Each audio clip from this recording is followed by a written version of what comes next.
Hey, you, and welcome to another episode of Hey Sparkplug. On this episode, we're going to be talking with Kathleen McDonald all about systems and process in your business. Welcome, Kathleen. I am so excited that you're joining me today. Well, thank you so much for having me, Jan. I greatly appreciate you sharing your space with me. Oh, anytime. I always have space for you. You know that. So this is actually fun because it's the second time you've joined me on my podcast. And the first time was actually as one of my students, which I think is a little fun backstory for people that you actually are one of the grads of Side Hustle Academy and you built your business inside that program. Yes, I did. It's been a crazy fun year. It's been crazy for sure. I definitely would say that. But today you're not joining me as that. Today you're joining me as Kathleen McDonald, the CEO of kathleenmcdonald.ca. And I'd love if you could just take a minute to introduce yourself and kind of let people know what it is that you do and all of the things that are so fabulous about you. Well, thanks, Jan. So my name is Kathleen McDonald, and I am an online business manager. And I help female online educators reach their high-ticket sales goals. Sorry, I'm still working on my sales pitch, but managing and streamlining their day-to-day business, their teams, and their launches. So essentially what I do is I will come in and I help you find a bunch of holes in your business that is keeping you in the weeds and not getting to do what you actually want to do. And I help you streamline it. I help take care of your employees if you have them, and help make sure that your launches and projects are executed on time. Yeah. So, and you're really good at what you do. So as well. Thank you. Yeah. So I'm one of Kathleen's clients now. That's been the fun part, right? Just having this complete role reversal happen where I'm like, I watched you build this business. And then I'm like, oh my God, I need you so badly. Please don't leave me. So you come in.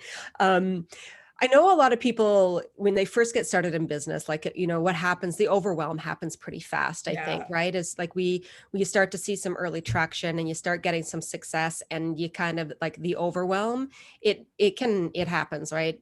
Really quickly for a lot of people. Yeah. Yeah. And you're really like, you're kind of the specialist in trying to help manage that overwhelm. So, how are some of the things like that people should be thinking of, like when they're first starting out, like to implement in their business so that they can kind of start controlling some of those feelings of like, oh my God, I'm going off the edge of a cliff? Well, I think one of the first things that you really need to look at is how you want your day-to-day to go and your week. Like depending on how, like what your business is. Like for me as a service provider, I need to look on how I onboard clients, which means how when they come to me and want to have a chat, all of the steps that go in place. Like they'll book a call and then I will send them a questionnaire. And then from that questionnaire, like make sure that I have all the information that I need, and then I can have a phone call. So you really need to sit down and think about how much time you have to do these things and what exactly you want that customer experience to be like. And once you have it in place in your mind, what you want your customer experience to be like, then you can work backwards to figure out exactly what you need to do for it. Mm. That's a really good thing. And I know you talk a lot about, like we do together, talk a lot about SOPs, and that's kind of a thing that gets kicked around a lot, but I know it's not really a common, most people don't know what an SOP is. So do you want to talk a little bit about that? Oh yeah, I love SOPs. They're my absolute favorite thing. I never shut up about them. So an SOP is a standard operating procedure. So it's essentially a recipe on how to do something. You can make it as complicated for a whole system or like a simple step of how to answer an email. Mm-hmm. So it lays out every single step on how to do it. And I know a lot of people don't think it's worth the time when you're doing stuff to actually do this, but when you are thinking about later on how to maybe bring on another employee or a contractor to outsource this to, then you already have the documents there to help them, which in time will save you a lot of time and a lot of money. Mm-hmm. It's true. And I think like you kind of nailed it there, right? If people are like, well, I don't need to focus on the back end of my business. I need to be Mhm. focused on the front. Like, and I see that with a lot of new business owners. They are Yeah, all about the outside and do nothing behind the scenes. yeah, Yeah. And what usually happens when people start doing that? Like, I know you see it too. yeah. Yeah. Well, it's, people get excited. So, you have a launch and it goes really well. And now you have 20 new clients. Hmm. And that's so exciting. You have 20 new clients, but now you have 20 new clients. So all that stuff you would be doing for one, you now have to do for 20. So if you don't have everything in place beforehand, then it wastes a lot of your time Hmm. in the long run. Yeah, So like absolutely. there's a lot of stuff that you can automate and just make sure that like beforehand before you get to that point to make sure that you have stuff in place. So when you do get to that point, it's easier for you. Yeah. And I'm curious too, like, some of the things like the teachings I think that are happen a lot in the public space tends to be really focused again on those face forward business practices. And there's not as much conversation about the stuff that's not that sexy, right? Like, Yeah. it's like there seems to be this, well, you can just pass over that part because you can figure it out. And I mean, because it's 100% the same with what I teach. I Yeah. don't teach the sexy stuff out at all. Yeah. Like, and it's the same, like what you do is the stuff that's going to keep the business operating and it's going to get you to $100,000 or more, like in your business. And those like the steps you need to take to get that stuff cleared up. Like, Yeah. would you suggest like putting that in place right from the start, or is it easier to kind of start and then go back and try to fix after? Well, I think in business, obviously, like when you do stuff, eventually you might have to go back and fix it. Mhm. But I highly suggest trying to figure it out from the beginning. When you start working on things, maybe when business is a bit slower and you have like one or two clients, or if you're a maker on how to do things, start then because you have the time to do it and see if it works. And if it's not working, then you have a bit more time to try to fix it instead of being bombarded with, not like bombarded, but like have so many sales and you don't have solid foundations. Mhm. I hear it all the time too that you can just forget about your back end stuff, but that's such an important experience for your customers to make sure all of that is in place, Mhm. because then they're not going to enjoy the time with you because you're not going to have time for them. And then eventually just the word gets out that you're disorganized and you didn't have time and all of these other things. And then you get overwhelmed, you're stuck in the weeds, you're not doing what you actually wanted to do. Yeah. That's so true. Yeah, it's like just like I'm like anxiety rising as I think about it. Yeah. It's a recipe for overwhelm. It really Yeah. is what ends up happening 100%. So I'm new to business. I'm coming out. I'm starting to get set up. I want to do this the right way. Like I want to come out and be like successful with what I'm doing. So what are three things that I should be putting in place right at the early days? Like what would be some of your recommendations? Looking at, well, first of all, what you want your customer experience to be like. Hmm. You absolutely need to do that. Your customers are your most important people. You need to be there for them. You need to show up and you need to make sure that that's the best experience. I would have a good file management system. You don't need anything fancy. You can use your Google Drive or what's the other one? Dropbox, Hmm. and then just password protect it. And then the third was it would just be for your finances. Make sure that all of your finances are in order, especially if, as a new business owner, tax season comes and it can get a little tricky. Hmm. So those are my top three that I would have. Yeah, I think those are important ones. And I really love to like you always talk about again like the customer journey, right? And the customer Yeah. experience about things. Because you know me that I'm all about it's customer centric approach. Like that's everything I teach is always about if you need to put them in front of it, like everything's with Yeah. their lens, like everything you do in your business. And it's actually not commonly taught. And it's not something that a lot of people do talk. They tend to teach like the other way of saying, well, you do what you want to do in your own business and then like the people will just come to you for that and then and Yeah. you can always just kind of like it's more of that like rinse and repeat business model. Like if you get rid of the Yeah. first round of customers, just get new ones. Um, what do you think happens, like for your perspective, when you see things like that happening? Because what you do and what you talk about and what you work on is all about setting up like really good systems to help maintain customer relations and customer Yeah. retention, right? Which leads to more sales.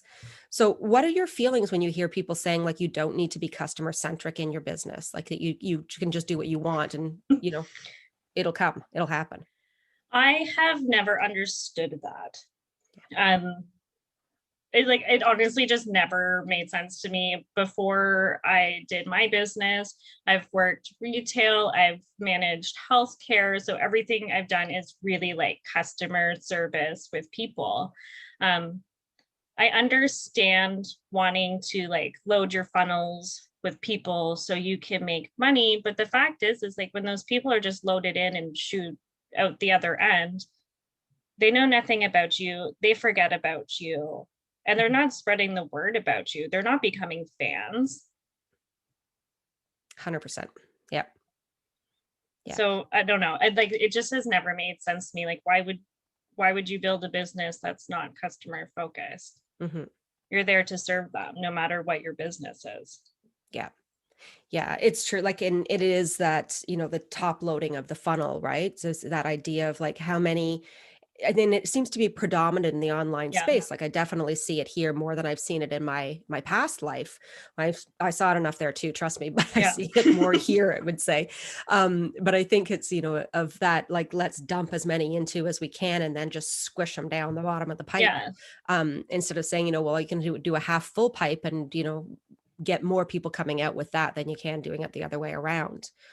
So yeah, but like even if you're just like loading everybody at the top, when they get to the middle and they're squishing out the bottom, like take care of those people. Yeah. Like they're not forgotten now that they've given you money. Yeah. It's so true. I know. I'm going to go on a tangent about that because it drives me crazy. It does. Yeah. It drives me crazy every time I'm like, oh my God, say thank you, right? Say thank you. So like having a system in place, like to say thank you is something that you come in and you help people to set up to do, right? To understand Oh, what that absolutely. is. Mm-hmm. Yeah. A lot of people really forget about that aspect of just saying thank you. And, people ask me questions all the time. Well, I have these customers come in and they leave and they never come back. And when I look at their workflow for it, I'm like, but where are you thanking them? Mm-hmm. They gave you your money and yes, they bought a product, but you should be thanking them, nurturing them and putting those little pieces in place to, continue that relationship and make them feel special. Because when you make people feel special, they remember you. Yeah. They're not going to remember down the road that they bought a hat from you 5 years ago. They're going to remember that you made them feel great and they will come back because of that. Yeah, absolutely. And they won't come back if they don't get it too. Like, right. That's the retention. Yeah. And I think, and it's the piece in business that's missed a lot, right? Is that closing of that loop, which is the fact is it takes less effort to thank somebody than it does to go out and get a new customer.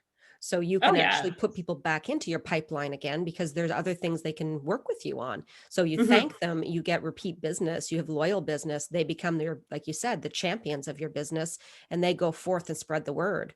And that's really what you want to be looking at, like having that opportunity to get referrals coming in from past clients transforms a business at that point. Like it's transformational when that starts happening. Oh, absolutely. Like there's a lady I buy earrings from. I never wear earrings. I bought one pair of earrings from her and she had a really sweet note on top of the little box. And now I will only wear earrings from her. Yep. Yeah. I'm like that too. I'm like, you get me, you get me with customer service. I'm loyal for life. That's just the way it's going to be. It's true. So going back and thinking about like, I'm new to business and things are picking up for me. So I'm starting to get some traction. I've got some people coming in. I'm starting to see some really good business happen. And now I'm starting to get in the weeds and I know I need some help. And there is like a lot of theory about who your first hire should be. So I'm going to weigh in on some controversial stuff in the space. I'm going to ask you for some opinions. I'm never one to shy from a little controversy. Me neither. I know that's why we love each other so much. So, but one of the things that I always think we'd hear about is like, should it be a virtual assistant, so a VA, or should it be an OBM first that comes into your business? And which you do, your online business management. So what is because everybody first goes to VAs, like automatically will go to a VA. It's like, you see it everywhere. How, I need help. I'm going to hire an assistant. What are your thoughts on that? Obviously, I'm a bit biased on this one because my job is online business manager, but I have to go with online business manager. So if you hire a VA, and there's absolutely nothing wrong with that, you end up picking all of their tasks and managing them and outsourcing them. But most of the time, virtual assistants are very specialized, like with just social media or customer care, and that is what they do. So if that is the only thing you need them to handle, then go right ahead. But a lot of the time, business owners don't actually know what they need. And that's so they need true. They have no idea what they need. They have no idea where their business is going wrong, where their holes are. And a lot of the time, not all the time, but a lot of the time, that's not a VA's job. And they don't know how to properly handle that. So until you have everything kind of in place and like that second right hand to help take over things, show you what is actually happening and where the holes are, your VA can handle what you're giving them, but it's not going to fix the actual problems. Yeah, it's true. And like so what are some of the big problems that you see, kind of early on, again, that are where are the holes usually in businesses when they first get going?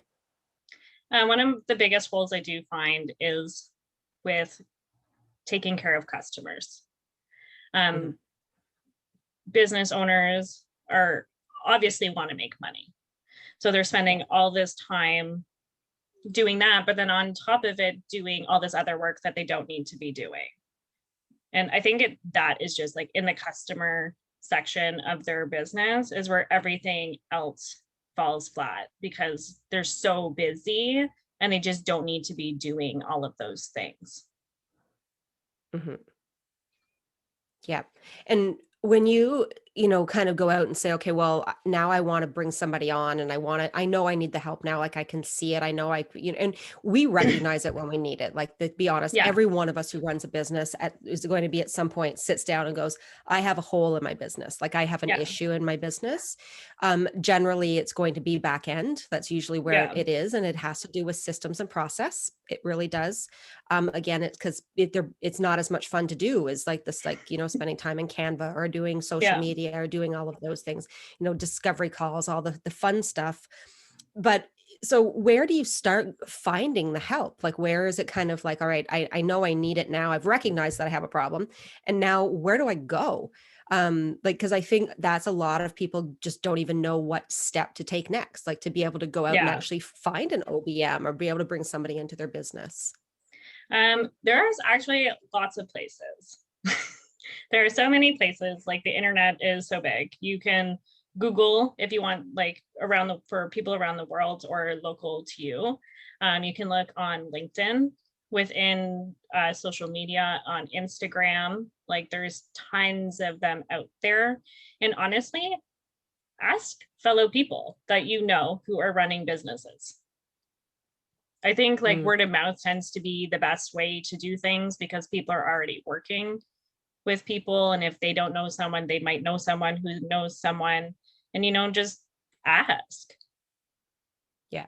Put a little ad out on the internet. Like we're all looking for work. People want to help. Yeah. Yeah, I think that's true. I actually didn't even think about like kind of referral. We're talking about referral, right? But it's we sometimes forget to ask. I think that's really common is like, hey, does anyone know anyone who can help me fix this problem or set this up? So I think it might be neat too to talk a little bit about what you and I do in my own business so people can kind of get an idea of like, if I want to bring somebody in, what are some things that I could get help with, and kind of looking at how you can work with an OBM inside of your business as well. And like you and I kind of work very much on like organizing again. From a lot of it with me, is really based on process. So I'm very process focused. I know it's like, what? No way, Jan. Not Jan. Not her. So, but a lot of what we're doing together right now is we're actually sitting down and we're really putting out the thought process behind when this experience starts, what is every single step going to be taken before we get to the end of it? And what's that end going to look like? So one of the things, like, for example, the podcast, right? So sitting down and saying like we are putting an SOP around the podcast. And do you want to talk a little bit about how that looks and what that could be? Because I think some people would probably be surprised about like, oh, when you start seeing like the thinking process that goes behind it. Like what an SOP looks like, or like us sitting down, having meetings, and then putting everything kind of in place? Well, like how we would craft, like how we would put like a system in place for a podcast, like, you know, kind of like what would it be if we're sitting down for the first time and I'm saying, you know, I want to make sure to streamline this, you know, let's streamline it. How do we streamline it? What are we doing? Well, normally what we do is we sit down and have a conversation like this. We figure out what your end goal is, and then we will go through step by step on video of how everything is done. And then say if it's like, podcasts are pretty straightforward if you know how to do a podcast. So then you just put them in a document. But like recently we were talking about customer service and how to streamline that a bit better. So you just have to, you know, sit down and look at the programs that you're using. And I know it sounds so daunting, but it doesn't have to be complicated. You just really have to sit down and look at where you started and what your end goal is. And then try to figure out kind of in the middle what is best for your customers. And then from there, it's really easy to put in place like the steps that you need. Like if you know your customers don't want to hear from you every single day, then you don't need to send out an email every single day.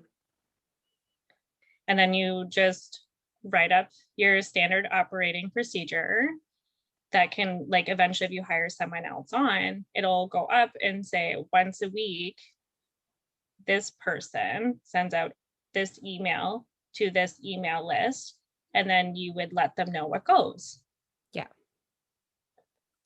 Yeah, it's true. I think, you know, like that being a really good example as well of like when you start, again, onboarding more people for help and you start being able to get rid of some of those tasks of the systematizing it. So saying, you know, like weekly email. So for example, I only email, generally only email once a week to my audience as well. And it's the process of saying like, you know, it has to be blocked in my calendar, because if it's not blocked on my calendar, I will forget to write it. It's an honest to God truth. Like it's, so step one is block it in Jan's calendar. Step two is like, you know, go to ConvertKit, you know, this is the mailing list to use because my list is segmented.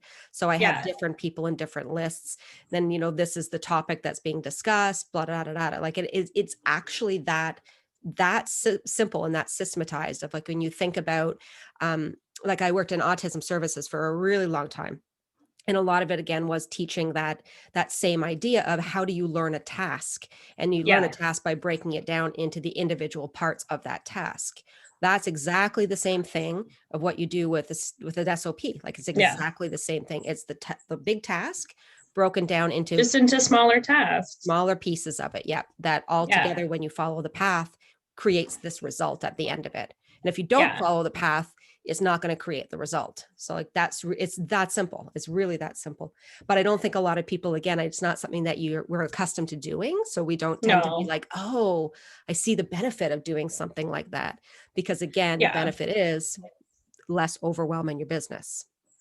Well, I think another thing too that ends up happening, and I think it happens to absolutely everybody, is, you know, when you're online, you're always getting these targeted ads. So if you start looking into management tools, then you're getting like 5 million tools shot at you, and it gets overwhelming. And you're like, oh my, like, what do I even do with this? And then you just don't do anything. Yeah. But the thing is, like, you really don't need them all. you don't have to make a choice between these 5 million project management tools. Mm-hmm. You really just kind of need some SOPs and everything written out of how you do it. And then after you figure all of that stuff out, then you need to move on to figure out what project management tool or customer management stuff is like best for you. Because if you don't have all of those things in place beforehand, then the tools are kind of useless. Yeah. Yeah. And you pay all this money and you just put in product launch. It's true. I know. I laugh because I know. Yeah. I know, I've seen it. So yeah. And again, I think a lot of us and who are entrepreneurs, like we're creative people. Like it really does come from a place of creativity, and creativity is not always something that's organized. So sometimes our brains fire in different ways. We think about different things. Like it's usually there's like 17,000 ideas all sparked from like, I saw the penny roll across the floor sideways. Now you're like, I have 16 business ideas.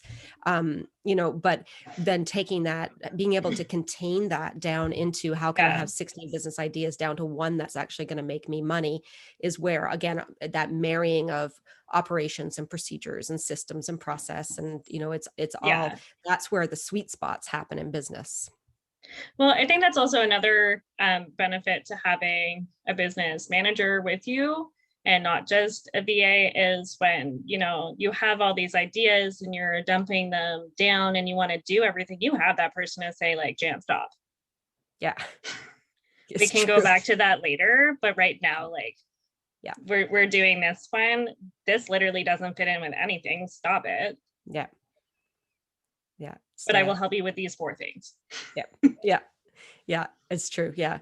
And there's lots of different ways. Like, again, like you said, finding the right person and, getting that right relationship, because I think everyone has different, just like, business educators, there's different OBMs with different personalities and different, approaches to things. But generally you guys are all talking about the same stuff, which is get organized. Yeah. Yeah. Well, I also think that's like super important. A lot of people hire online and don't take the time to really get to know each other before they hire. So then they kind of feel like, well, I don't really want to do that anymore. I've had a VA or I've had someone come in and it didn't work out well. But like, you really need to make sure that the person that you are hiring on to help you meshes well with you and your business. Yeah. Because if they don't, they're not going to get you. They're not going to really be able to help you with anything in your business. Mm-hmm. Yeah, absolutely. Yeah. The personality aspect of it is so important. And again, it's, we the personality aspect of it is so important. And like we spend so much time now because everything's virtual that a lot of the time it's just like, we'll just do stuff through email and we won't actually, and I've heard stories of people where they're like, oh yeah, I have a team of so many people. Recently heard one like as well, a team of like 28 people. And they had never met any of the people. Like it was just all done. Yeah, I know. I did the same. I was like, what? When I heard that one, I was like, that's crazy. But I think you have to know, who it is that you're hiring and who you're bringing in with you. So they get you and they get the way you think, or else the business is it's not going to move the way you want it to move. No, absolutely not. And like, if you're hiring this many people kind of on, even with 2 or 3 people, you want that extra person to manage them and help with things, because how are you going to do that yourself? Yeah. While you're trying to go out there and do what you like, make money. Yeah, it's true. Yeah. So, and I think it's like, it's all about like reduce the overwhelm as much as you can. And it's really, and that is always comes down to streamline, slow down, remove stuff that you don't need to be doing.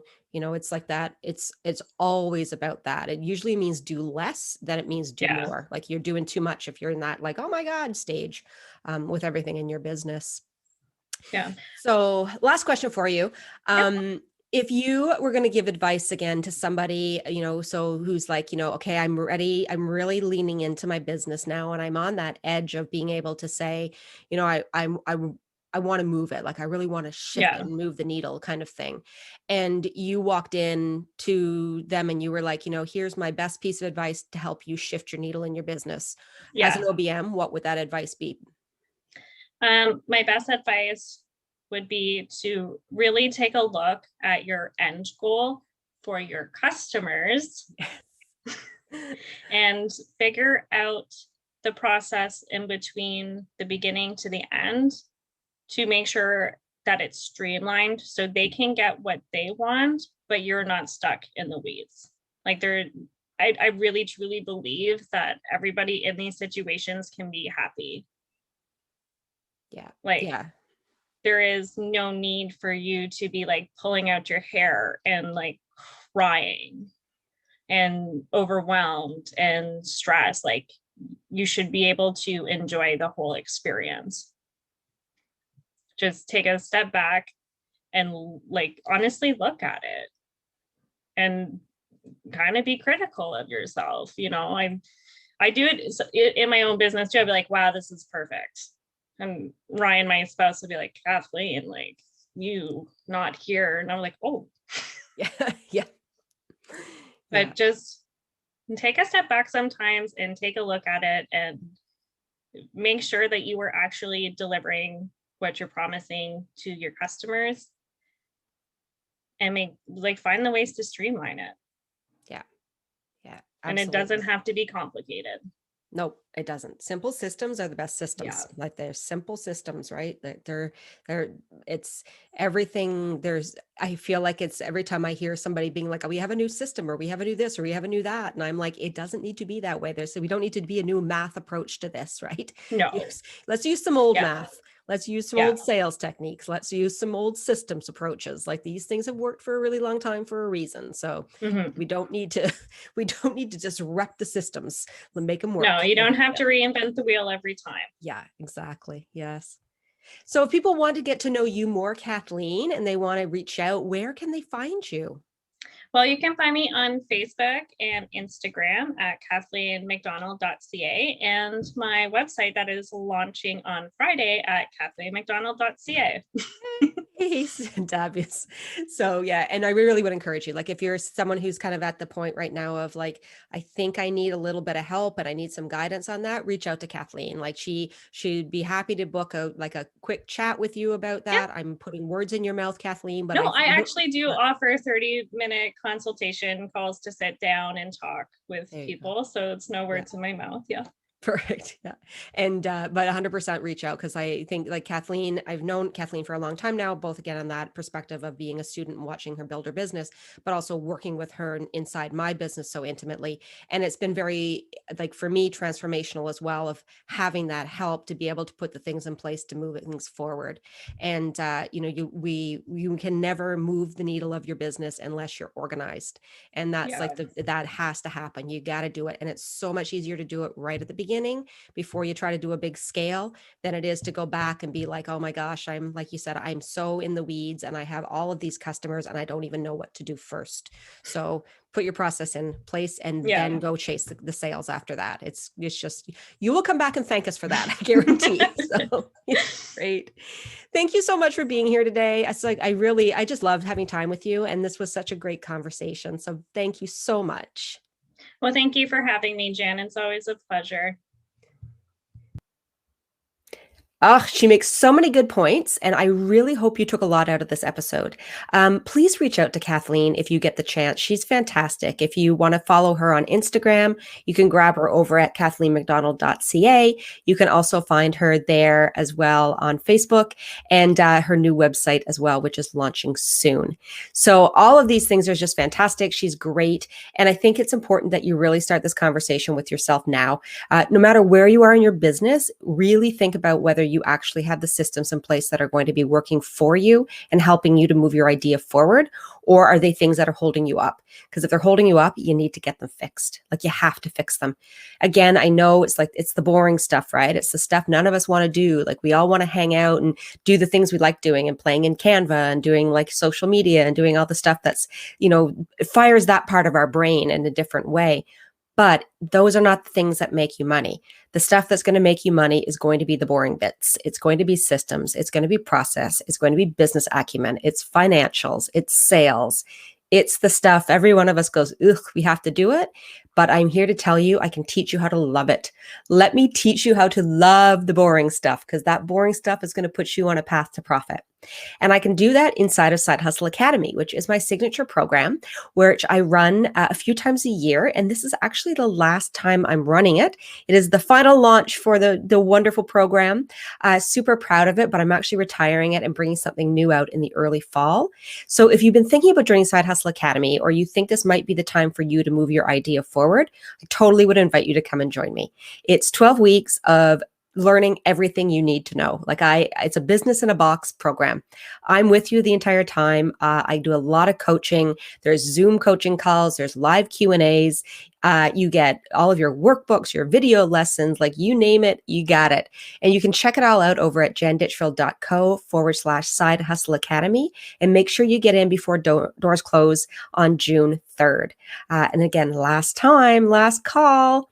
And if you're thinking still, you're not quite ready, you might just still be in the thinking stage of wanting to get your business up and going, come join me at my free masterclass that I'm doing as well. And you can grab that at jenditchfield.co/masterclass.